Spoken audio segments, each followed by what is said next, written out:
Aloha friends, it's Robert Stehlik. I'm here at the Blue Planet Surf Shop with Daniel Ka'ahanui. Aloha. And today we're going to talk about Armstrong foils for wing foiling. So Daniel is awesome at wing foiling, and he's going to kind of walk us through the lineup. He's used them all. I don't have as much experience with the Armstrong, so I brought in Daniel to talk about the Armstrong foils. So let's start with beginners. Like, Daniel, what would you say is the best foil to start on for beginners?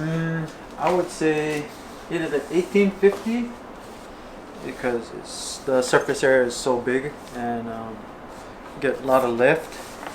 And this is the 1850 HS, or I mean CM. So this has a lot of surface area, and a lot of lift, stable for somebody who's trying to wing foil. So obviously it also depends on your body weight and so on. Like probably a bigger, heavier person with a big, heavy board, a bigger foil is easier to get up on foil. And Armstrong also has a 2400. Do you recommend that for bigger guys, or would you just go straight for the 1850? What do you think? Again, I think it depends on the board and your size, but I say the 24 could work too. It all depends of how big of a board and heavy the board is, and then how heavy you are also. And how much wind you have too, Yeah, how much wind. So, all depends. But probably the 1850 for most people, for the average user, it's a great foil to learn on and also get advance on, so it's a good one foil to start on probably, For sure. For a smaller rider or a little bit more advanced rider, then there's the 1550, right? Yep. So this is the 1550, the V2, which is version 2. This one, the profile is super thin again. It's like a mid-aspect wing, and this wing is really fast for a little more advanced wing foilers, and real surfy compared to the 1850 for sure. So this is the 1550 V1, version 1, the original one, and I believe this is actually now discontinued, but this one has a little bit thicker profile in the thickness, and then a little bit lower aspect, so it has like a wider chord here. You can see this one is a little bit higher aspect, has the same surface area, but it's thinner, faster, a little bit more high performance, right? So I think for beginners, probably if you can get that V1, it's a little bit easier to ride, right? Sure. This one is a little bit more advanced. A little more advanced, yep. Yeah. So, but do you ever use the 1550 anymore, or do you always just go straight for a smaller size? For me, I just go with when I wing and prone foil, I just go with the 1050. That's all I wing with. Mostly just a 1050, or pretty much all the time? All the time. Okay, so Daniel, so even the lighter one, like people were asking that on one of the videos, if we, when do we go down to the prone board versus the bigger board? But I mean, your bigger board is still like only 50 liters or something like that, right? So my big board green is 54 liters, and it's a 5.0, but I still use the 1050. Even on lighter wind days. And so Daniel will use that, like that board and small 1050 wing, and a pretty small wing actually. Like your wing's like 4.5, right? 4.5. Yeah. So Daniel uses a 4.5 with a 1050 foil and a 50-liter board. Is it 54 it? liter 54-liter board. Even really light wind, and somehow he manages to get it going. But that doesn't mean it's for everybody. I mean, also, Dan, you're a little bit lighter than me. I use a 76-liter board, and I'll go up to a bigger wing when it gets light, and that way I can just get up and get going a little bit easier. Sometimes you're sitting in the water while I'm going back and forth catching waves. So, there's pluses and minuses, but obviously a smaller board is going to be lighter, more maneuverable, easier to do tricks on and all that kind of stuff. Right? So in our other video, we talked a little bit about your prone foil setup, which was this one here, and this is kind of a modified 1250, right, where you cut off the tips. Yes. You want to talk about that a little bit? So this one, I got the idea again from Sky.rama, which is from Maui, and he has a video about cutting the tips off, and I took an inch off, is what he told me. So I cut the tips off, and then I rounded it, and it became pretty magic. Yeah. So, but for wing foiling, you're saying you don't really use this one very much, right? I don't. So why do you use this for prone foiling and not for wing foiling? What's the difference For there? prone foiling, I kind of use it like when the waves is kind of inconsistent and slow, and if it's crowded, then I can catch smaller waves on the inside and then just pump around in the lineup. Rather than the 1050, I'll a little more struggle if the waves are small. This is the 1050. That's yeah. This is his favorite wing, right? That's your favorite wing. The 1050. This is the one you use like 90% of the time. Yeah. Yeah, 99%. 99% of the time. And then versus the 1250. Yeah. Yeah. So I use this one pretty much proning and winging only. I So mean, the profile thickness is pretty similar on these ones. Yeah, maybe this one is actually a little bit thinner. Thinner, Yeah. yeah. So this one's a little bit thinner than the 1050. And this 1050 is really fast. Yeah. So you like it because of the speed and then also maneuverability on the waves Speed, and so on. maneuverability, and just how I can really push hard into the turns without it breaking free of the tips, as like the high aspects or the mid aspect wings. I really like the surf wings. Okay. And then just to mention real quick the difference between the original Armstrong system and the newer A+ system. There's some extra screws that go all the way through the mast and through the front wing. It goes all the way through the fuselage, and it just kind of tightens it up, holds everything together, so there's a little bit less play in the system. But everything's backwards compatible. You can use the older wings on the A+ system, and vice versa, use the A+ wings on the older system, so that it's totally intercompatible.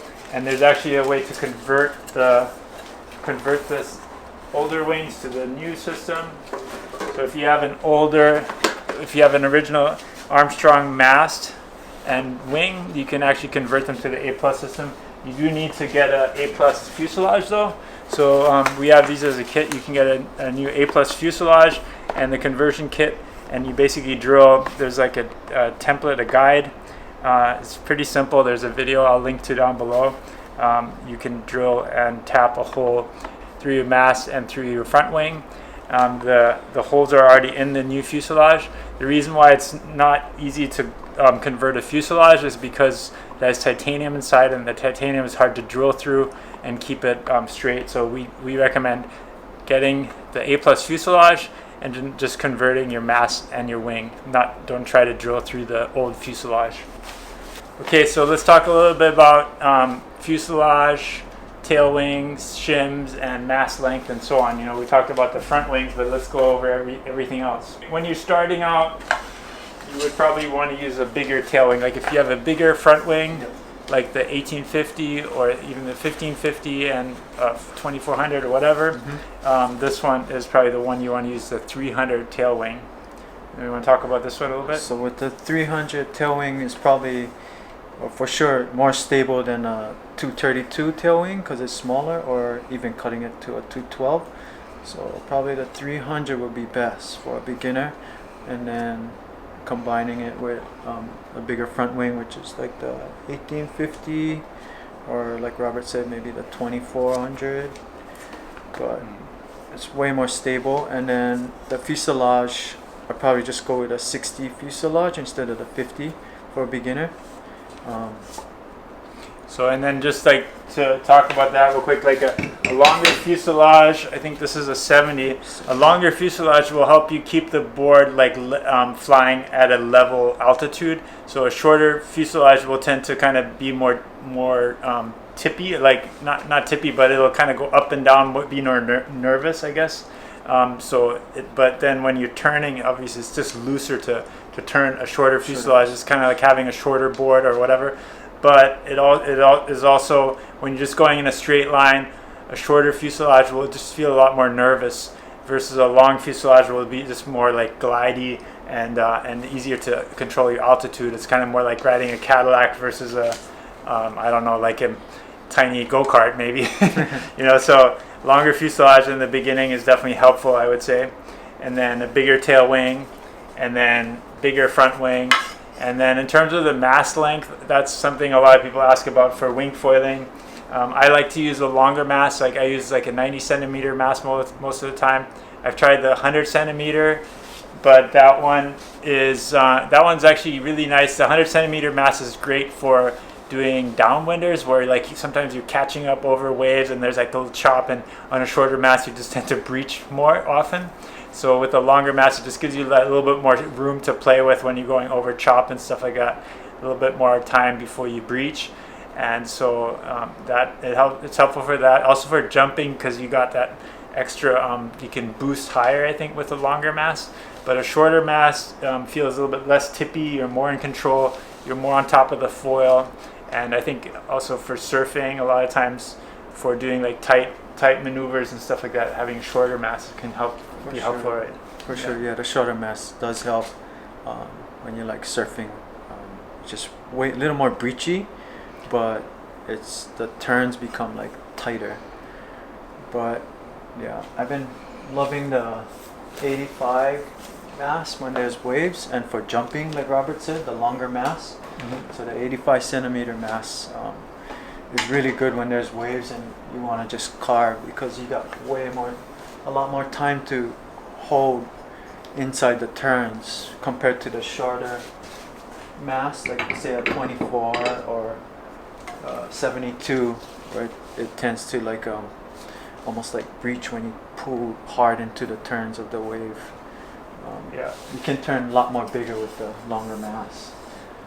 Another wing that we haven't talked about yet was that new Armstrong high aspect foil, which is a really nice wing or really nice front wing for wing foiling. High aspect, super efficient. The aspect ratio on this one is 9.8, so I think it's the most high aspect foil out there right now. It has a really thin cord, wide wingspan, thin profile. And have you tried this for wing foiling? I haven't tried it for wing foiling, just prone foiling. Yeah.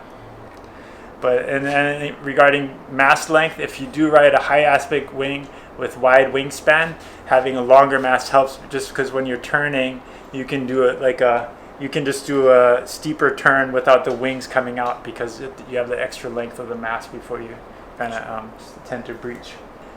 So when using a wider wingspan wing, it's helpful to have a longer mast, basically. Smaller wing, smaller wingspan, you can use a shorter mast. Let's talk a little bit more about the tail wings. One thing about the Armstrong wings, if you look here, they all have like this little cutoff line, which is kind of funny, the chop shop line, where you can trim the foil to a smaller size. So the tail wings, they have like solid carbon, so it's not a problem to cut them a little bit smaller. And basically, what does that do when you cut off that wingtip? So like how I did with the 1250 on the cutting off like that front, that 1 inch area off the 1250, what it does, it makes it a little more looser, so a little more advanced. So it kind of loosens everything up. So when you cut this, you're just cutting off this whole piece right here, and you're only getting that. So it's a little more, way more like looser. Okay, so for example, this one here is the 232, and then this is the modified 232. So that tip is just cut off, and basically, in terms of the handling, how do these two compare? So this one you can see it's a little more bigger. So there's a little more lift back here with these tips. Of course, there's the more wingspan, but when you cut it to the 212, it becomes way more loose. So it's just less wing. Yeah. You have.